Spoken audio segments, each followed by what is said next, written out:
Hello, welcome to CSC Sports. I'm your host Jay Howard. I'm back. I had a death in the family. It was my mom's. My mom's passed last week, so I haven't been able to film.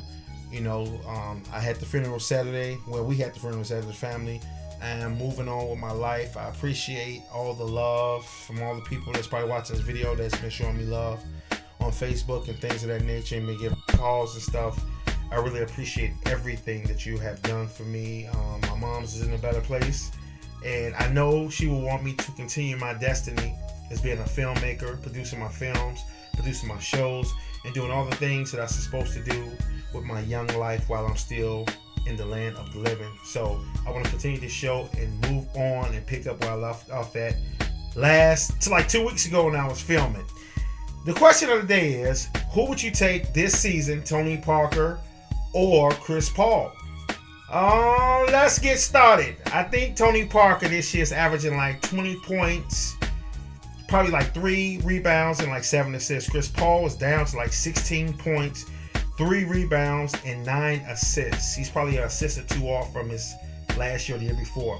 But anyway, when I break down the two, we have a very quick, savvy point guard, experienced point guard, battle-tested point guard, a point guard that can slash to the bucket and score high percentage points anytime he wants to in Tony Parker.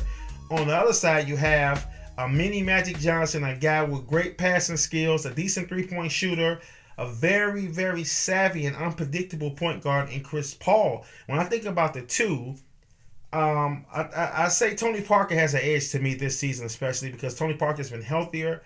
Tony Parker, to me, is sitting at 42, and I think it's 12 with San Antonio Spurs. Chris Paul is like 36, and I think 36 and 17, something like that. I think that's 36 and 17.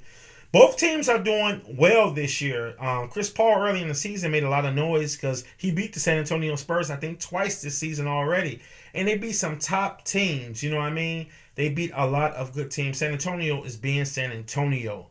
But when you look at the big picture, and I will say this, I want people to really listen to what I'm going to say.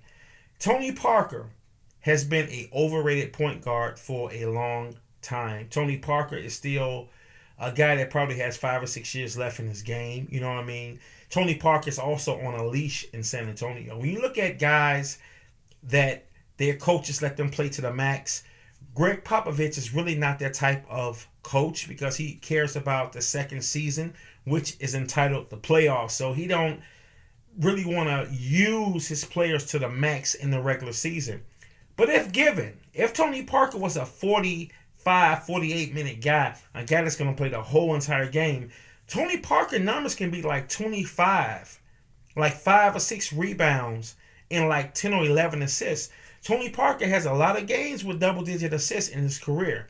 When you look at Chris Paul is a guy, as you saw in his last year in New Orleans, in that playoff series against the Lakers, he virtually almost beat the Lakers by himself. So he can really put it on his back when he needs to.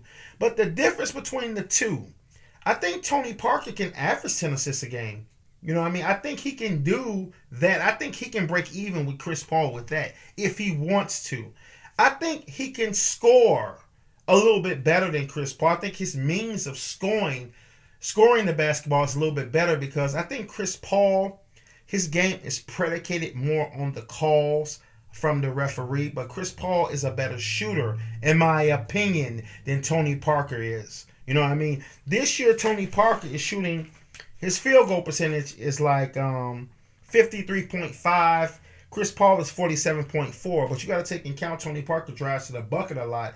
Tony Parker is actually shooting better from the 3 than Chris Paul this year. He's shooting 40% from the 3. Chris Paul is shooting 34%. From the foul stripe, both of them are in the 80s. Tony Parker, 82. Chris Paul is 88. I think, like I said before, I think Tony Parker is more lethal as a scorer.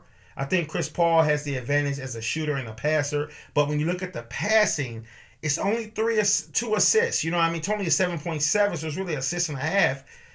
I think they kind of can break even. I think Chris Paul on a nightly basis will throw more dimes than Tony Parker. But Tony Parker can throw the 10 if needed.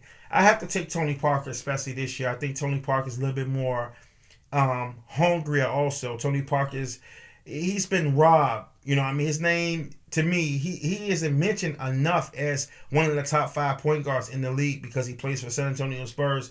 And a lot of people say San Antonio don't throw alley oops. They don't have Lob City in San Antonio. They finish. They run motion offense. They move the ball around and shoot a lot of threes. They're not real exciting to watch. So I think Tony Parker gets overlooked. Like last year, they mentioned him as an MVP, but he has had seasons like that before. You know, he was in MVP runnings last year, but he has had seasons like that before. You dig what I'm saying? So I think Tony Parker this season is a better noisemaker than Chris Paul. I'm your boy Jay Howard. Check out my new website. It's jhoward.tv. That's JAY Howard.tv. Till next time, I'm your boy Jay Howard. Peace. And I'm out.